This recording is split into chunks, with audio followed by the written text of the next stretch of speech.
If we were to be given point A and B, let's see how we can find the coordinates of the midpoint of these two given points A, B. So if we were to talk about the midpoint, we are referring to a point that is here, a point that is the same distance away from A and B. I'm going to call this point M. And what we are going to do is to first try to find the x coordinate of point M, then we are going to try to deduce the y coordinates. So to do that, I'm going to make use of a very simple geometry. I'm going to drop a vertical line down from here and a horizontal line across from point A here, which means that they are going to be intersecting each other at 90 degrees. And if I were to drop a vertical line down from here, this is also going to be 90 degrees. And we actually have a pair of similar triangles. It will be this triangle and this triangle. Why are they similar? Because they share the same angle here. And they have other two angles that are both 90 degrees. So two of the angles are the same, the two triangles are similar. And since M is the midpoint of this distance AB, that means the proportion here is going to be 1:1. We can also deduce the proportion here, since they are from the same similar triangle, is also going to be 1:1. And now we are ready to find the x coordinate of point M. And to do that, I'm going to reference all the x coordinates that are given to me right now to the origin. So let's say the origin is here. What I'm trying to do is to find the x coordinate of this particular point, the x coordinate here. So to find the x coordinate of this, it is going to be from the origin to here, right? And from the origin to here, we can actually break it up into two parts. It can be from the origin to here, which is x1, plus this distance here. So it's going to be this distance plus this distance to give me the x coordinate of point M. So let's take a look at this. I'm going to call this, for example, x3. Let's see how we can calculate for x3. So for x3, it is going to be equal to this distance, which is x1, plus this distance, which we currently still do not have, but it is not as if it is too difficult to calculate, because by geometry, we can see. We can first find this distance from here to here. Why? Because here is x2. So x2 minus x1 gives me this distance. So x2 minus x1. But what we want is this distance, which is the half of x2 minus x1. So this divided by 2 gives me this distance, which means that x3 is going to be equal to 2x1 plus x2 minus x1 divided by 2, which is equal to x1 plus x2 over 2. This gives us the x coordinate of the midpoint of the two given points A and B. And according to what we have here, it is x1 plus x2 divided by 2, which was what we have derived here. It is the x coordinate of point A plus the x coordinate of point B divided by 2. Let's see whether we can prove this, where the y coordinate is going to be y1 plus y2 divided by 2. We are going to use the same strategy. So I'm going to go for the y-axis now. And for this y-axis, I'm going to redraw the triangle such that instead of this vertical line here from M, I'm going to go for a horizontal line from M, which means that I have a 90 degrees here, and now I have another pair of similar triangle. Why similar? Because they share the same angle, and these two angles here, they are both 90 degrees. Since this is 1:1, so here it should also be 1:1. In order for me to find the y coordinate, which I'm going to call it as y3, I'm going to first go from the origin to this line here, which is y1. So I'm going to take this distance plus this distance. So for y3, it is going to be equal to y1 plus this distance here. And for this distance here, we are going to go from y1 to y2, which I have. y2 is, let's say, here. So from y1 to y2, how do we find that distance? It is going to be y2 minus y1. And we want half of it to give me this distance. So I'm going to take this divided by 2, which means that y3 is going to be equal to 2y1 plus y2 minus y1 divided by 2. And this gives me a y1 plus y2 divided by 2. So we have verified that the y coordinate of the midpoint of A, B is y1 plus y2 divided by 2. Let me show you another formula which will then give us the distance between points A and B. And now we want to try find the distance between these 2 points. And I'm going to use geometry again.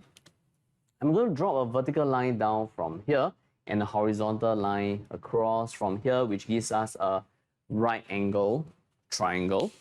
And for this right angle triangle, can you tell me what is this distance here? This distance here, just like how we have deduced the x and y coordinates of the midpoint of A and B, this distance here is taking the y coordinate of B minus away the y coordinate of A. So this distance here is y2 minus away y1. How about this distance over here? This distance over here is taking the x coordinate of point B minus away the x coordinate of point A. So this is going to be x2 minus away x1. And why are these 2 distances useful? Because we are dealing with a right-angled triangle where the hypotenuse is the distance that is going to give me the distance between the 2 points A, B, which means we can make use of now the Pythagoras theorem, because the distance AB square, and AB is what we are trying to find, is going to be equal to this x2 minus x1 square plus y2 minus y1 square, which means that AB is going to be equal to square root of x2 minus x1 square plus y2 minus y1 square. But what if now we are sort of like fixed? You know, in this formula, it is taking x2 minus x1, y2 minus y1, which means that we need to know which coordinate to make use of first if I were to be just looking at this formula. But in the actual scenario, will we know which coordinate it is to be used first? You know, how do we know whether this coordinate is the first coordinate and this is the second coordinate? We won't know. But the good thing is, it doesn't really matter which one is the first, which one is the second, because x2 minus x1 square is actually exactly the same as x1 minus x2 square. Because, for example, 3 minus 5 square is actually supposed to be the same as 5 minus 3 square, because this is minus 2 square and this is 2 square, and both of them are going to be equal to 4. And the negative really doesn't matter, because negative square is going to be equal to positive 1. That is why it doesn't really matter whether it is x2 minus x1 or x1 minus x2, they are numerically going to be the same. And that is why we have another possible formula which makes it, which disregard whether one coordinate is supposed to be the first and the other one is going to be the second. It doesn't really matter. So we can also take x1 minus x2 square plus y1 minus y2 square. They're going to result in exactly the same thing, which is why for this distance we have 2 possible formulas. I mean, we can just use either one of them. It doesn't really matter because we won't actually know which one is going to be x1, which one is going to be x2 anyway.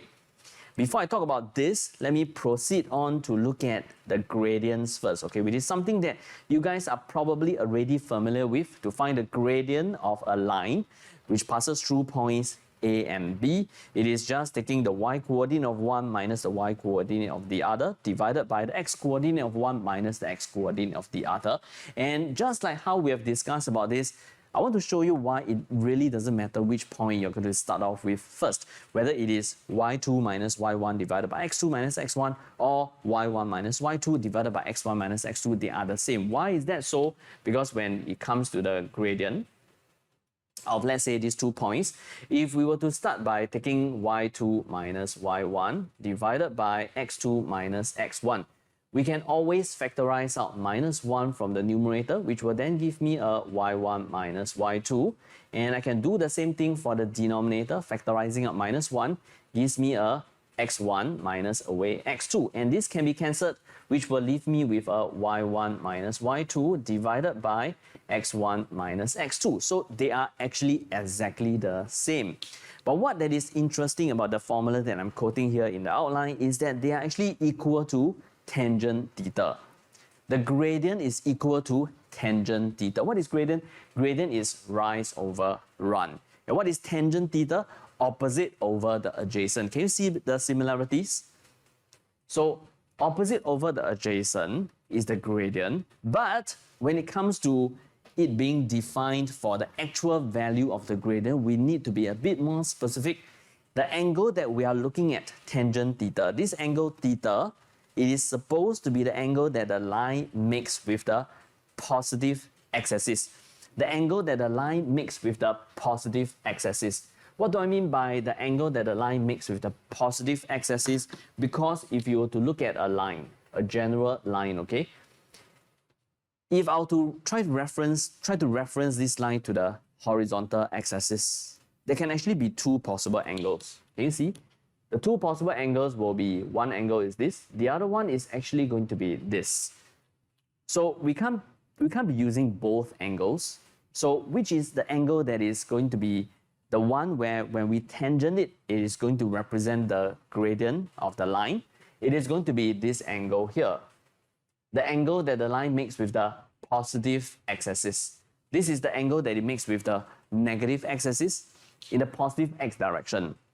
Okay, so it is the angle that it makes with the positive x-axis that is the angle that we want, not the other angle. So if I have a line that is like this, theta is going to be here, which means that when I do a tangent of this angle, it will give me the gradient of this line. If it is a line that is like this, where are we going to assign theta?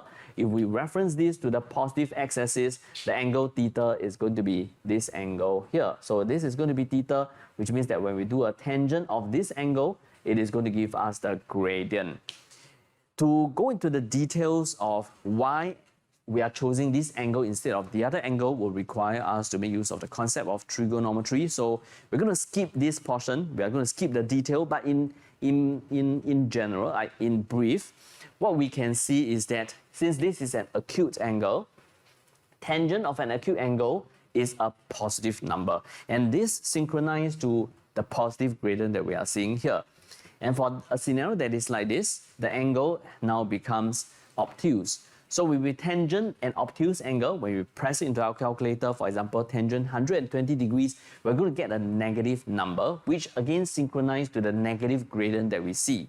That is why we want to make sure that if we are using the formula that is like this, tangent theta, to find the gradient of a line, we want to make sure that we are using the correct angle, and it is the angle that the line makes with the positive x-axis. And since the gradient represents for us the slope of the line, which means that if I were to see two lines and I realize that they share the same gradient, which means that they share the same slope, then the two lines must be parallel to each other. And if we were to be trying to look at 3 points, and we realize that the gradient between 2 points, two of the 3 points, A, B, is the same as the gradient between, let's say, B, C, if they were to share the same gradient, and at the same time, there is this common point B, then we can actually say that the 3 points are lying on the same straight line. A, B, B, C, they are parallel to each other, and they have the same point B, which means that they have to be lying on the same straight line, and this is what we call as collinear, which means that if the question says that, hey, these 3 points, A, B, C, are collinear, can you verify it? You will just take the gradient of 2 points, any of the 2 points, then you take the gradient of another 2 points, any of the other 2 points, and since they will be sharing the same point anyway, if you can then verify that the gradients are the same, then you also verify that they are lying on the same straight line. And it really doesn't matter whether you are taking the gradient of AB to compare it to the gradient of BC or to compare it to the gradient of AC, it is still going to be the same.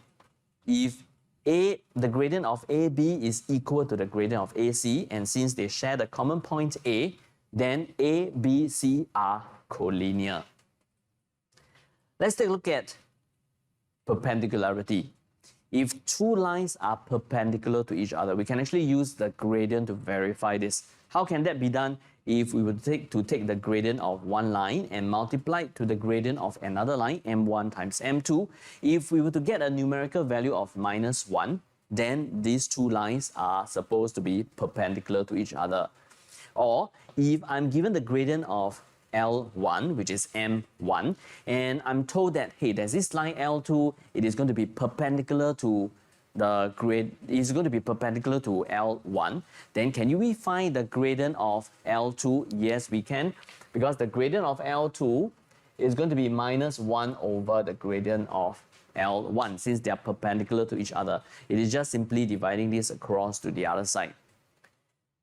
And one more thing that I want to show you is, it is not something that you don't know because if we were to talk about the equation of a line, we do know that it is y is equal to mx plus c. But I want to give you another perspective of seeing how we can form the equation of a line. I do think that this is more efficient and it's going to be definitely the better way to find the equation of the line in A-level H2 math. So I do hope that you can try to switch from having to go from y is equal to mx plus c all the time to this formula that I'm giving you here. This formula can be very, very easily explained and it is just a one-step process. Y is equal to mx plus c usually takes up 2 steps because you have to find m, then you have to find c. But here this is a one-step process because what we are trying to do is to look at a variable point x, y, and if this variable point x, y is a point that is always going to be lying on that same straight line, a straight line that's going to be passing through point A, B, and it has a gradient of m, that means by referencing this point xy, this variable point xy to AB, it should always give us the gradient of m, the gradient m, correct? So m is calculated as y minus b divided by x minus a.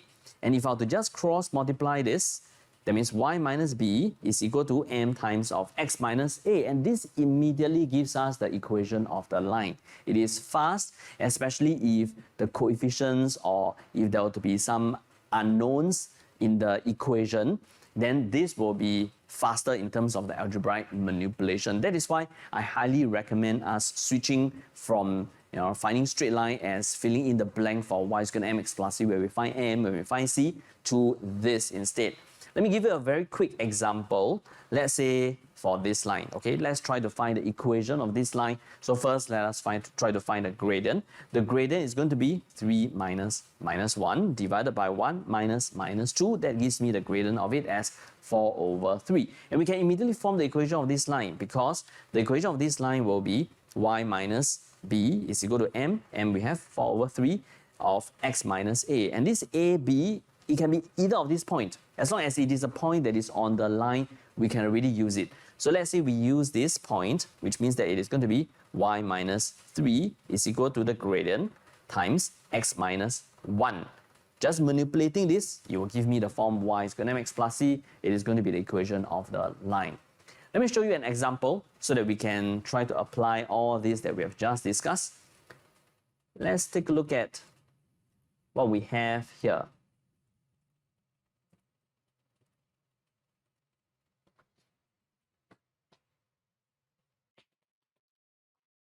So we have this figure that is a quadrilateral PQRS, where the points Q and S with the coordinates that are given to me according to the question, they are opposite each other, and point P lies on the y-axis. So there's something that we know about point P, which is the x-coordinate of point P is going to be equal to 0.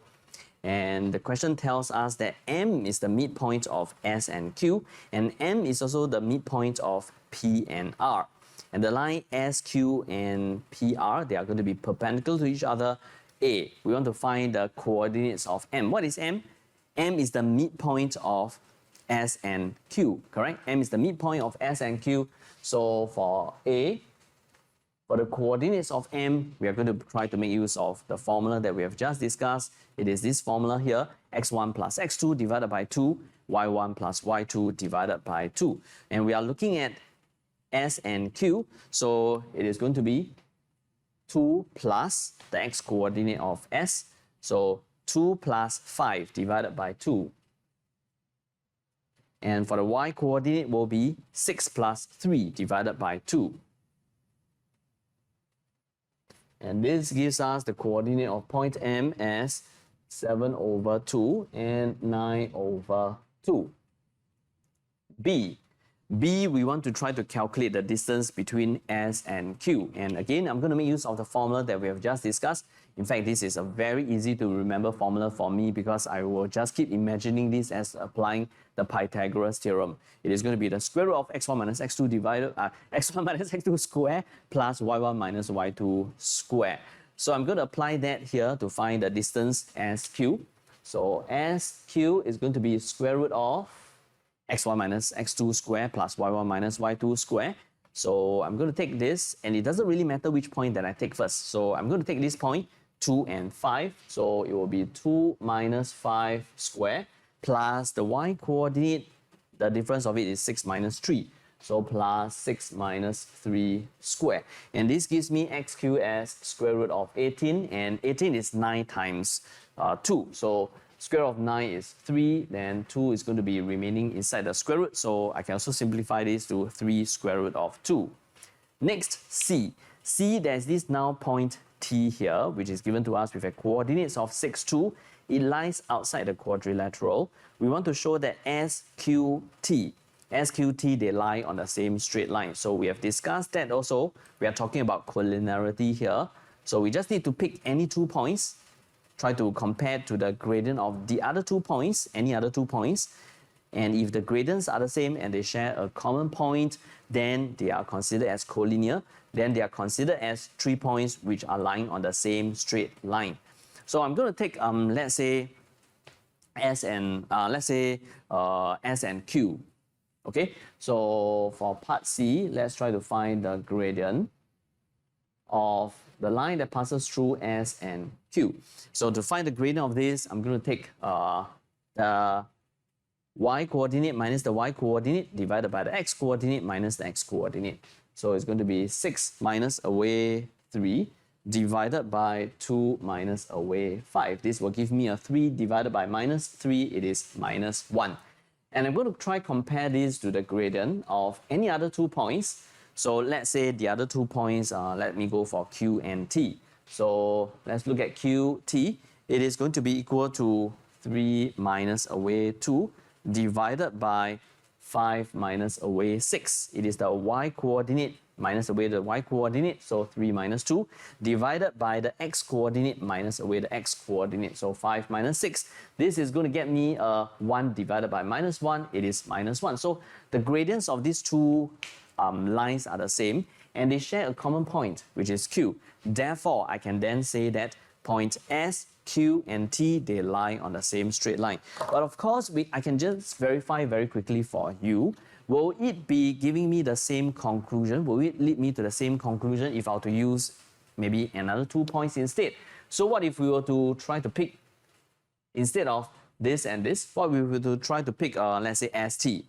Okay, if we were to pick ST, let's try to see what is the gradient of ST.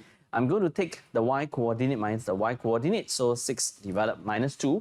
So 6 minus 2 divided by the x coordinate minus the x coordinate, which is 2 minus away 6. This will give me a 4 divided by minus 4. This also gives me a minus 1. This shows me that it really doesn't matter whether I'm taking these 2 points or the other 2 points, as long as I pick any of the 2 points out of the 3 points that I'm trying to verify whether they are lying on the same straight line, and they share a common point, QQ, and they share the same gradient, then they must be collinear.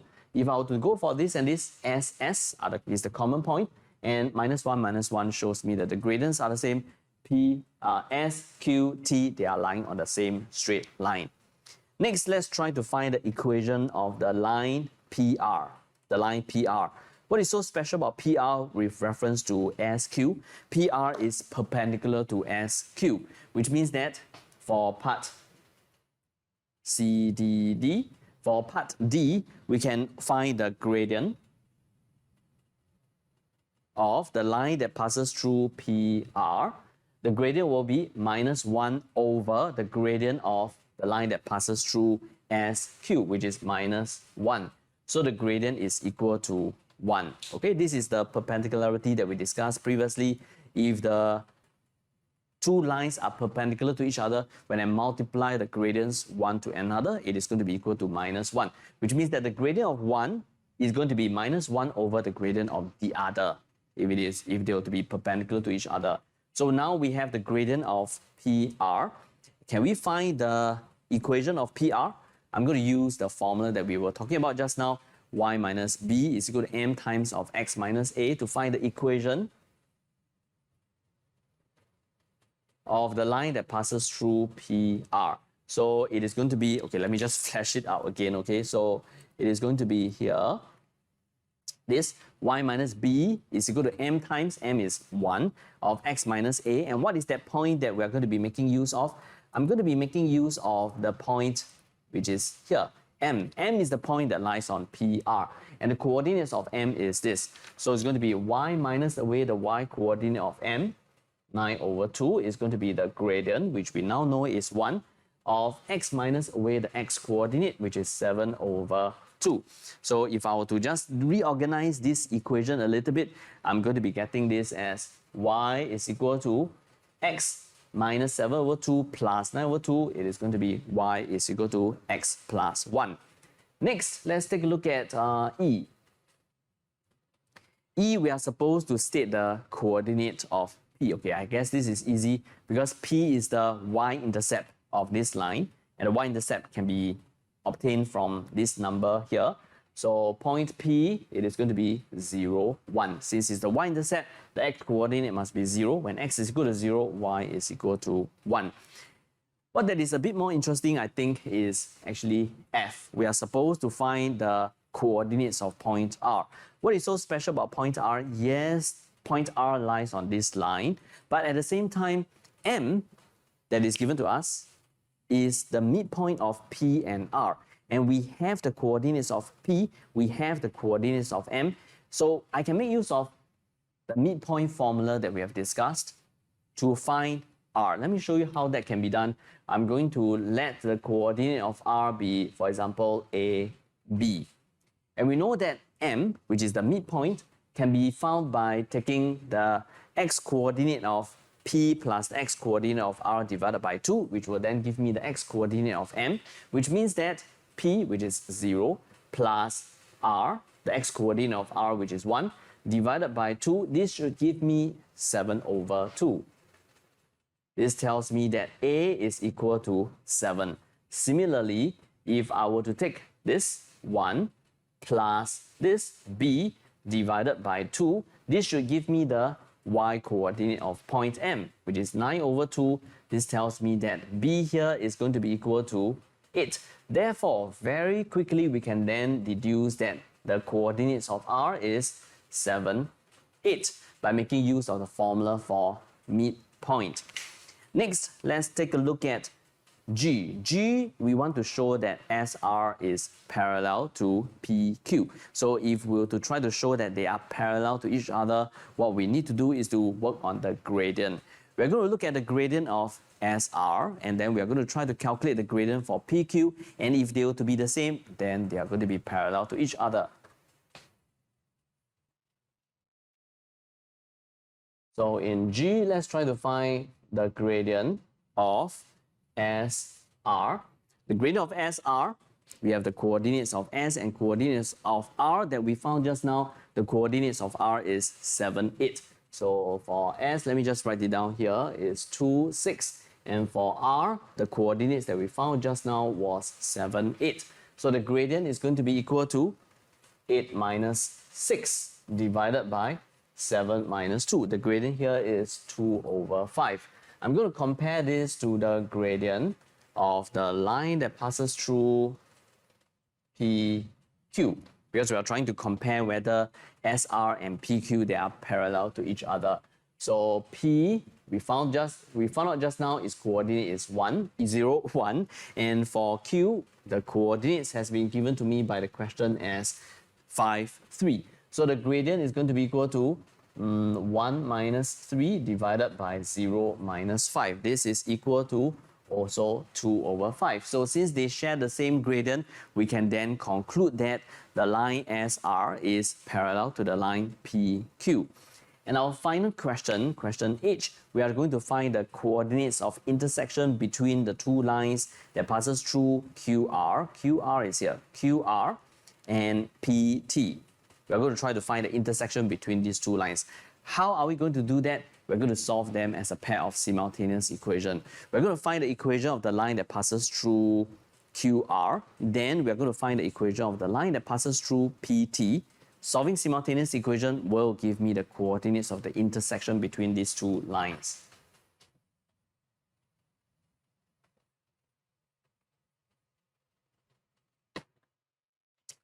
So in H, let's find first the gradient of the line that passes through QR, where the coordinates of Q, this was given to me by the question as this, and R is 7, 8. So the gradient is going to be 8 minus 3 divided by 7 minus 5. This is equal to 5 over 2. And this can help me to then find the equation of the line that passes through QR. And that will be y minus QR. Okay, I can pick any of the points to be the point that I'm referencing to. So let's say I'm going to pick this point here. So it's going to be y minus 3 is going to be equal to the gradient 5 over 2 of x minus away the x coordinate, which is equal to 5. And this, if I were to just simplify it, I'm going to be getting a y is equal to 5 over 2x minus 19 over 2. I'm going to call this equation number 1. I'm going to then work on the other line, which is going to be the line that passes through P and T. So let's try to find the gradient of PT. The gradient of PT, where P was found to be 0, 1, T was given to us as 6, 2. The gradient of this will be 2 minus 1 divided by 6 minus 0. The gradient is going to be equal to 1 over 6. And then we can find the equation.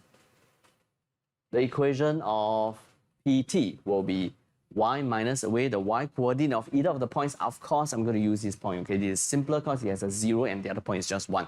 So y minus 1 is going to be equal to the gradient, which is 1 over 6 of x minus 0. So y is going to be equal to 1 over 6x plus 1. This is equation number 2. And now we are ready to find the coordinates of the intersection between this line and this line. I'm going to let equation number 1 be equal to equation number 2, y to be equal to y. So it will be 5 over 2x minus 19 over 2. This is 1 over 6x plus 1. And I will be deriving an equation that is like this. 21 over 2, this tells me that x is equal to 9 over 2. And since x is equal to 9 over 2, we can sub it back into either equation number 1 or equation number 2. So I'm going to substitute x is equal to 9 over 2 into, let's say this. Okay, this looks simple, into equation number 2. So y is going to be equal to 1 over 6 times 9 over 2 plus 1. Pressing this into the calculator, I'm going to get the corresponding y coordinate to be 7 over 4. And therefore, the coordinates of the point of intersection will be 9 over 2 and 7 over 4. Let me show you some more scenarios which we will be tested, and we will see questions asking us this in coordinates geometry, which will be this scenario here, the perpendicular bisector. Are we able to find the perpendicular bisector of AB? Let me show you how. This one here, okay, this scenario over here, let's try to find the perpendicular bisector of it.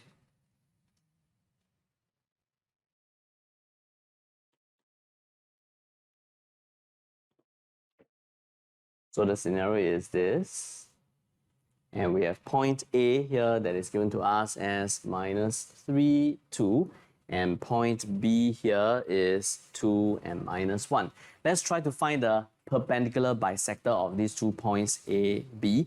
Perpendicular bisector means that we are looking at a line that is going to be perpendicular to AB and it's going to cut AB into half. So we are talking about a line that is something that is like this, where this point here is going to be the midpoint of AB, and like what we were saying, this line is going to be perpendicular to AB. So what we want to do is, first, let's try to find the coordinates of this point, which is the midpoint of AB. I'm going to use the formula that we have just discussed, which means that n is going to be minus 3 plus 2 divided by 2, x1 plus x2 divided by 2, and y1 plus y2 divided by 2. So 2 plus minus 1 divided by 2. This tells me that the coordinates of m is minus half and half. And the next thing that I want to do is to find the gradient of AB, because this line is perpendicular to this. So with the gradient of this line that passes through AB, we can deduce the gradient of the perpendicular line, which means that now I'm going to try to calculate the gradient of AB. So y minus y divided by x minus x, it will be 2 minus minus 1 divided by minus 3 minus 2. The gradient of this is minus 3 over 5. So now we can find the equation of the perpendicular bisector. And the equation of this perpendicular bisector will be y minus the y coordinate. We are looking at this line here, okay?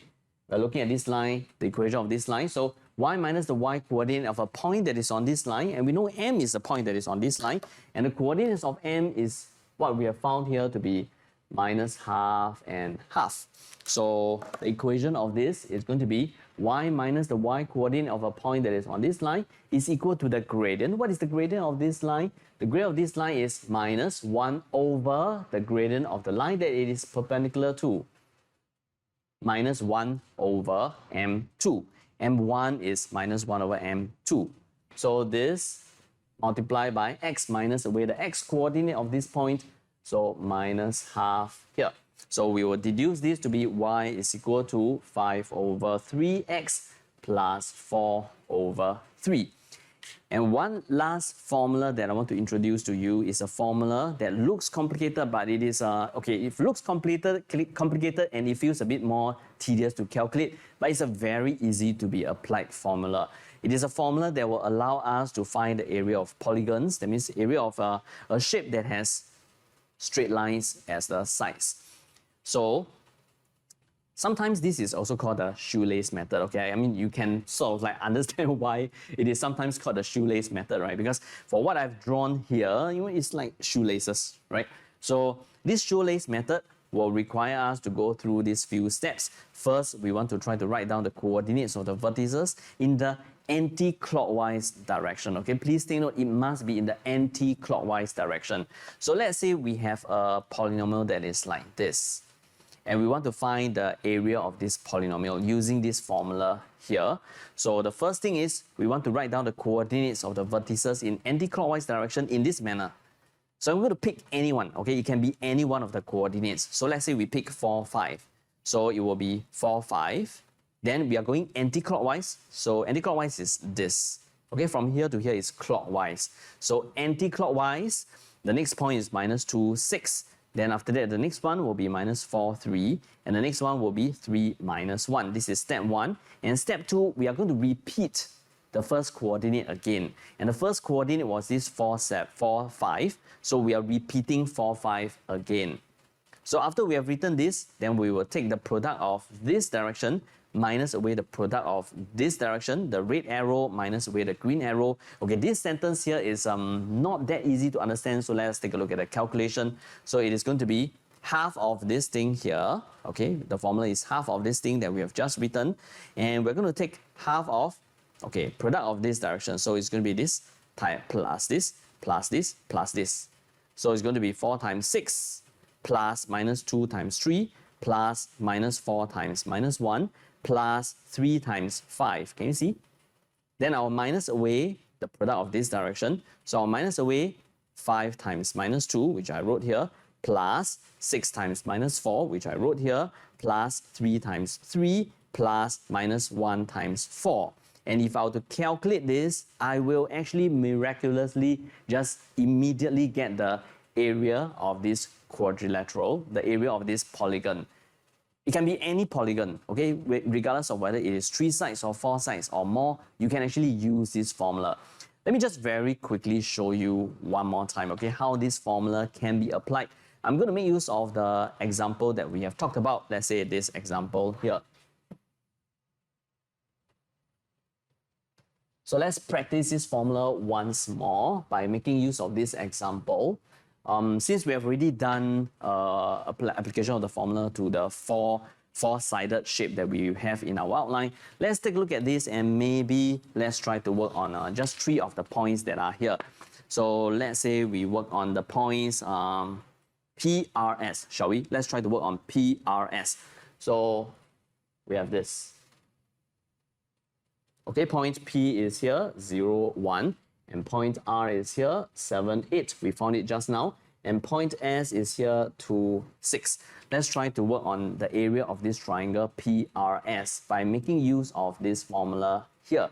So the area is going to be half of, okay, we're going to write down this shoelace method thing, okay? So it's going to be half of I'm going to pick a point, and then I'm going to go anti-clockwise. We can pick any of the points here. It doesn't really matter. Or does it actually matter? Actually, it does, you know. You know why it matters? It's not in terms of the number that you're going to be calculating it to, you're going to be deriving. It is the ease of calculating for the actual area. Because if I were to pick this point, it is not going to be as convenient as this point to be picked as the first coordinate. You know why this should be the first coordinate? Because it has 0. And it makes it easier for us to do the multiplication because 0 times anything is still going to be 0. So we're going to pick this as our first coordinate, especially we know that the first coordinate will repeat again. So it will increase the number of zeros in the multiplication. It will just make it a little bit easier. But it is also totally okay if you pick this as the first coordinate or pick this as the first coordinate, okay? But I'm going to just be a bit lazy. I'm going to pick this as the first coordinate, so 0, 1. Then we're going to go anti-clockwise. So the next point I'm going to pick will be this, which will be 7, 8.